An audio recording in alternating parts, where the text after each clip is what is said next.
Hello and welcome to Big Deal. I'm Nisha Podar. Now let's put the spotlight today on Ocen, or Open Credit Enablement Network, which is a digital infrastructure being created by the government to democratize the small ticket credit market in India, in line with the financial inclusion focus of the government. Now, simply put, under Ocen, gateway small sachet loans to small businesses will be possible by a collaborative network of the front-end apps which are into digital commerce and have the reach, and the lenders which have the ability to disperse loans but do not have the reach. Now, this will reduce the effort and customer acquisition costs for the lenders, which was a big deterrent in serving the businesses with low ticket cash flow requirements. Let me welcome on the show Hrushikesh Mehta from Ocen, who's right here in the studio with us, and Deepak Sharma of Kotak Mahindra Bank, who's joining us online. Now, welcome, gentlemen, to the show. Now, my first question to you, Hrushikesh, what is the intent through Ocen, which you're developing, and what is the rollout timeline that we are looking at? Sure. So thanks for having me on the show.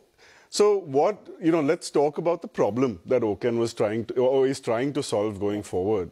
So one of the major issues is that when you have manual processing of loans or acquisition of loans, there's always a cost, because there's a cost to people. Yes. When you do it digitally, that cost reduces. Yes. And what happens is then the ticket size of the loans can come down. The second issue is, if you have to have it manual, you have to have people physically there. When you're digital, you can do it completely remotely. You can do it in far-flung areas where maybe lenders don't have a presence. Yes. And what that basically does is make small ticket sachet loans available to those who are underserved today. Yes. So that was the overall the thinking behind having this done and building it as a public digital good. So the friction of the costs, right? Otherwise, you typically, if a private sector company did this, there would be a cost involved, and that cost would mean, eventually the consumer pays the cost, and that makes it more expensive. Yes. Now, in terms of rolling it out, so obviously it's been conceptualized, and typically we do this the same way, in almost every public digital good. And I'll draw a comparison to UPI, which I think everyone is familiar with. So Bhim was built on UPI by the government. Yes. To showcase what was possible, because no one could believe you could just have a phone number and your debit card pin and you could send money in 30 seconds as small as 1 rupee. Yes. And it would be so friction-free and work so well. Yes. So once the infrastructure was created, we said, let's build reference implementations so that the market can see how to use this. Yes. So in the first phase, we've built out a pilot with the government e-marketplace, right, which is a platform where the government organizations actually purchase goods, and from small traders like MSMEs who have turnover of 10 to 15 lakhs sometimes in a year. So they are less affluent than even salaried people. Yes. So what we've been able to do is, when they win purchase orders, one major issue with MSMEs is they purchase with cash but sell on credit usually. Yes. So there's always a gap, there's a liquidity issue. Yes. And credit can solve that. So yes, we said, let's try it over there. Yes. And we've started giving loans. It's very small, as you know, with anything of this scale, it's a hard grind trying to build it. But we have gone live. We've given about 3,500 loans, about 13.8 crores worth of loans. The smallest loan, and this is what we're most proud of, is 160 rupees. Right. And the largest loan is about 10 lakhs, average ticket size 40,000. And you're giving it to the segment. Otherwise, that wouldn't be entertained by lenders if it was a manual. All right. So very, very important. The ticket size from 160 rupees to 10 lakh. So very wide gamut is right, what you're covering here, Hrushikesh. But one important takeaway for me is it's also in line with what ONDC is trying to create, that is the collaboration of lenders as well as the apps, right? Right. So various participants coming together to create that network. Now, let me hop across to Deepak and include him in the conversation. So, Deepak, Kotak Mahindra Bank is one of the few largest banks in the country which has been an early adopter of Ocen. You have collaborated with them. How does it make business sense for you?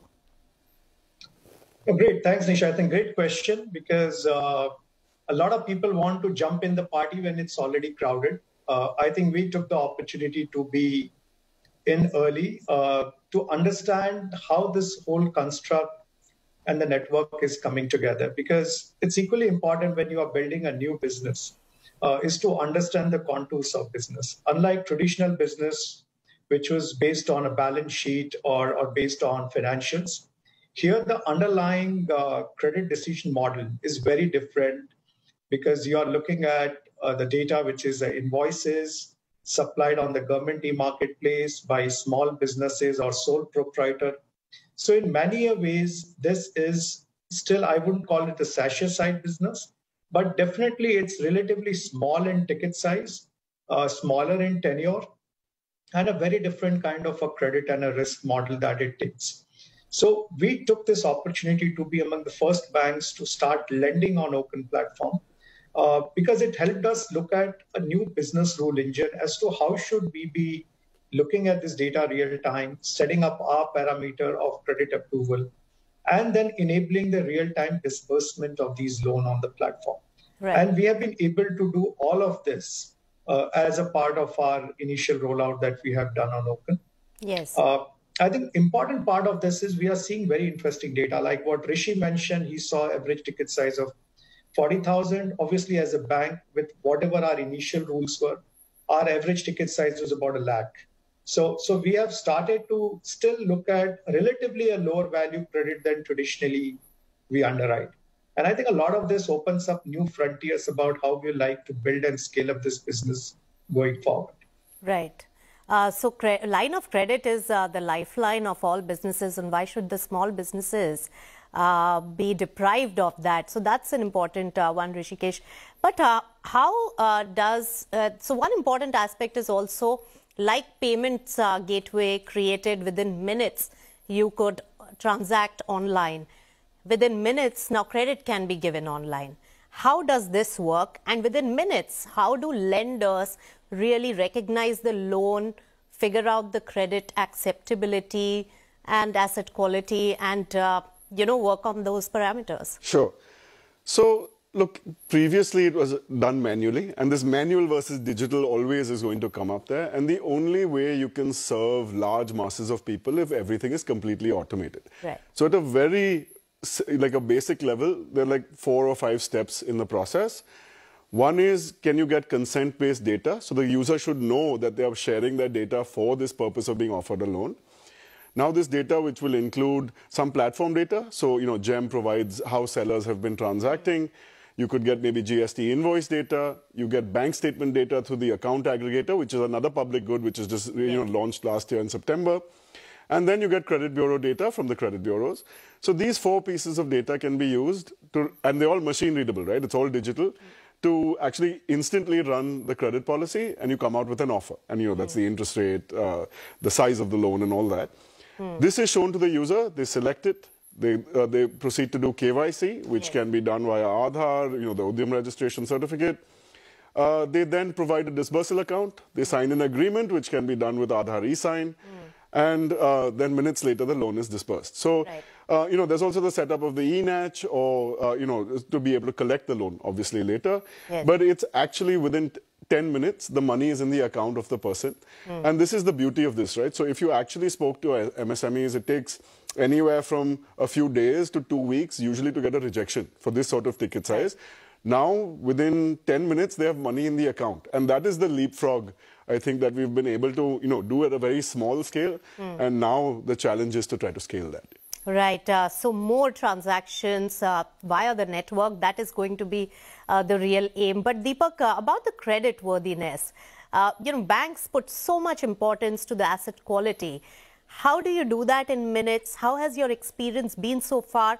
And what, in your view, how will the execution really work, and the execution challenges that you may foresee in this? No, I think this is a very different business, as I was telling you, Nisha, unlike our traditional business, because of 3 or 4 things. One is, this is all based on the cash flow that we see on a platform, because today, like on a government e-marketplace, any small seller, when he or she uploads their invoice and decides to borrow against that, it can be anywhere between 2 weeks to 2 months. We do know that in the event of borrower either will pay or the supplier is going to pay as and when there is a supply due date. So it works in a very different construct through which these short-term loans against a particular invoice is provided. Of course, we run a set of rules which will only get fine-tuned over a period of time, and that hopefully will bring either lower threshold or much wider access. But I think more importantly, right now, what we were doing initially was we were only offering this to customers who were KYC'd with us. So they were onboarded by Kotak. But in next few weeks, we are also opening it up to non-customers of the bank. That means we'll be able to onboard customers real time along with taking a credit decision data on them. And I think as we compress both these journeys, that's ability to take a decision, but at the same time also onboard customers digitally, I think we'll be able to build a completely new business model of the real-time credit and a real-time customer onboarding, both compressed into one. All right. A very important takeaway from what you said, Deepak, is that you'll have to create a new model. We'll talk more about that, and Hrushikesh will talk much more about the onboarding process, which is so critical to the success of Ocen. With that, we'll slip into a short breather on Big Deal, but come back for more discussion on Ocen and its rollout plans, as well as what it will mean for the credit market in India.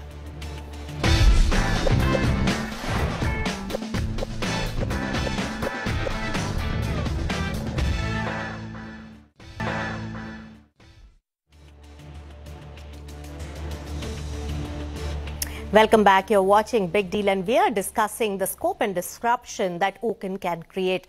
So, Hrushikesh, critical to the success of this particular network is going to be the onboarding of many lenders. We have a live example of Kotak Mahindra Bank being there. Seven lenders are already on the network, but the apps, the front-end apps, they are the ones who also need to show the exuberance for this. Right.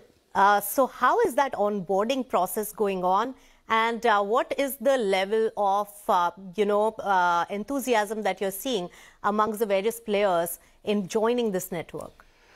Okay, so we are getting like a lot of interest, but we are purposefully taking it slow, because when you're building something of this scale, you have to get it right? And we're not thinking about 1 quarter, we're thinking about 15 years. So look, there are two pieces. On the front end piece, there's a lot of interest, but we've not onboarded anyone other than GEM, and now we are building a second app called SIDBI GST Sai for invoice financing. But we have a range of use cases where people are already interested, from milk receipt financing, agri-trade financing, even actually to buy a buffalo for dairy farming. So they're very use cases which previously wouldn't have been financed.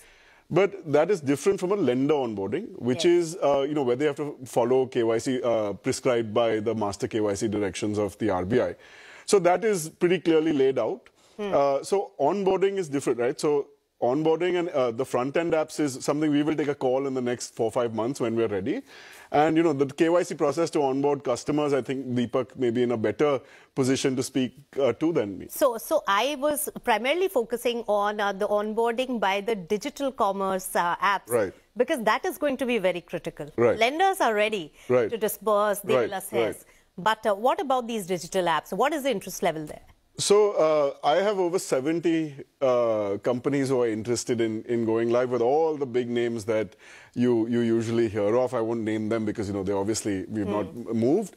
But whether it's payment apps, e-commerce sites, sites that cater to cooperatives that manage actually when the dairy farmer sells to the cooperative, then they process it and sell it, those sort of apps. Like you name it, actually. Use cases are all over. We have a rural like a banking correspondent company that says we have, people who can guide people how to use this. So can we create our own app? So the interest is actually very heavy. But what is in it for them? What is it that they are really coming for? So look, this is a more complex answer. So today, there are RBI digital lending guidelines, which say that, when you onboard what they call lending service providers, they charge the lenders for this. Now, that also creates some inflation in lending costs for the end user. So while that could continue as a model, we are also contemplating, we need to engage with the RBI for this. is to create currently the model is agent of the lender to the agent of the borrower, where the borrower is charged. And this is a page out of the SEBI book, which has done this in mutual funds, where there are two models, where both can be followed based on the choice of the consumer. Right? So the idea is to surface choice for the consumer. The way that front-end app would make money is either from the lender, or on the other side, they charge the borrower, which today, I'd say very clearly, is not allowed by the guidelines, but that's something... that is going to evolve and that will be formally also established. But Deepak, whichever model we follow, there has to be a little more escalation because of the commission to be given to the ones who are generating those leads, whose business partners are coming on board. So what do you have to say about this collaboration, first of all, with digital commerce apps? How do you foresee it? And also, in terms of cost of acquisition, considering the ticket size is so low, will it be a volume play and will it make sense? If we reimagine how the lending is getting redefined, probably this is the first stage of what I call it as a lending ecosystem. And when I say lending ecosystem, we always had the payment ecosystem where the payment were there at the point of checkout, where you were shopping and how you availed credit and how you made a payment, be it at a retail store or online. I think we are seeing a similar shift now on the merchant and supply side, because now every supplier is able to look at, can I avail credit for a transaction that I'm doing and for how long? And I think this completely is going to redefine how the lending will happen. And when you ask this question of the ecosystem, I do see two big pegs on which this is growing. In a more short term, while obviously the long-term prospect we can all talk about separately. One is, I think, the whole GST invoice-based financing, because today, while this is limited to Gem Sahay, but we all know the kind of volume that goes through the whole GST invoicing every month in this country.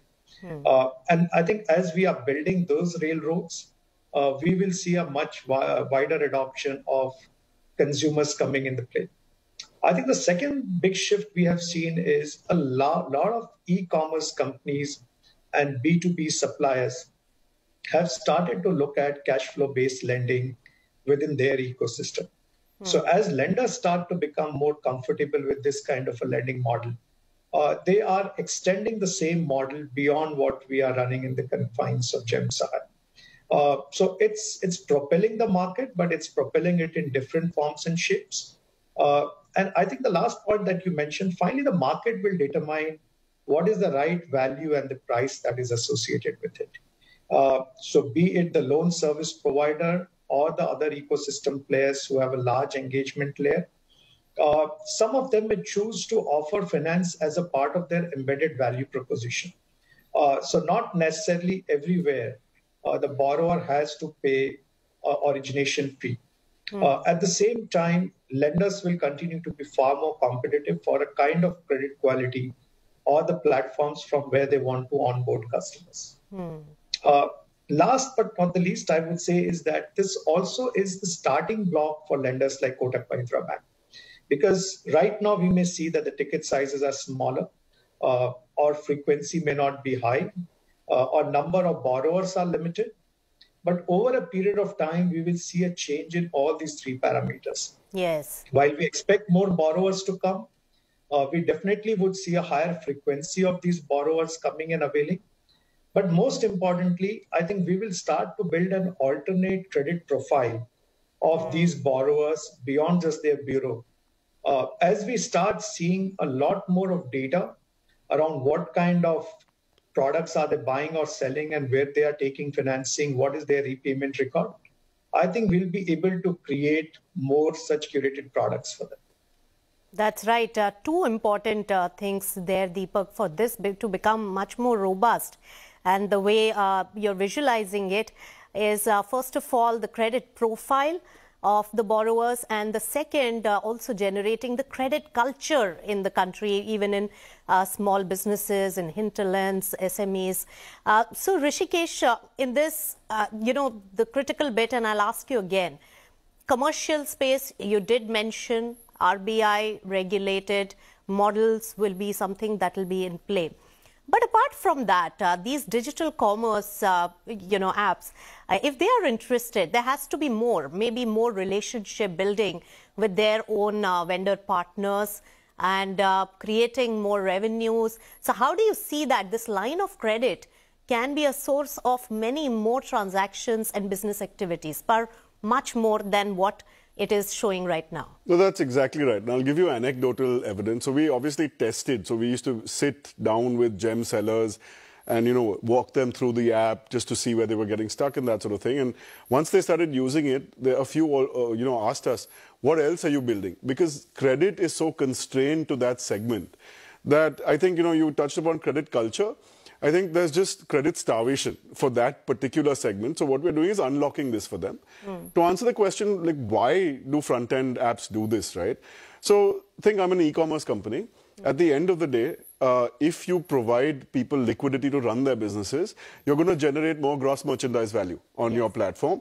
And actually, that is also what our intent is to do on GEM, right? So GMVs also lead to valuations in these companies. Right. So, I mean, look, credit has always been the fuel for any developed economy. What we are saying is, look, our top 100 million get served.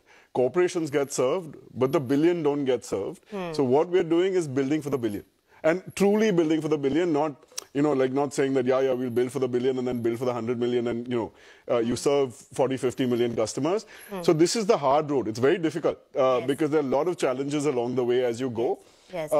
But this is what we're trying to do, is drive that credit. And if they create a credit imprint and they pay back their first sachet loan, that opens up bigger ticket loans, that opens up more business, and we hope that then translates into more economic development for the country. Right. So final question, Deepak, and very quick answer to that. You've been in this business for so long. For credit culture to develop where it's under-penetrated, how much time do you think it will take? Because when insurance came to India, more than a decade back, they said, okay, penetration and it is underserved. But it took just so long for the Indian mindset to change. What is the acceptance of credit culture that you're seeing at the ground level in the Bharat, so to say? I would say that a lot of people today need a way to prove their credibility. And traditionally, Bureau was the only way through which this credibility could be proven. This probably will open up a very different dimension through which they'll be able to demonstrate by borrowing it for a short term, for a defined purpose, where we have an end visibility of what are they borrowing against and how will that get repaid. I think as we build this whole ecosystem between data, real-time underwriting, ease of collection, and full visibility of transaction. In my mind, these are the starting building blocks. On top of it, good quality customers definitely will be ready to get access to probably a larger credit or a longer tenure credit. All right, Deepak, thanks so much for your views there.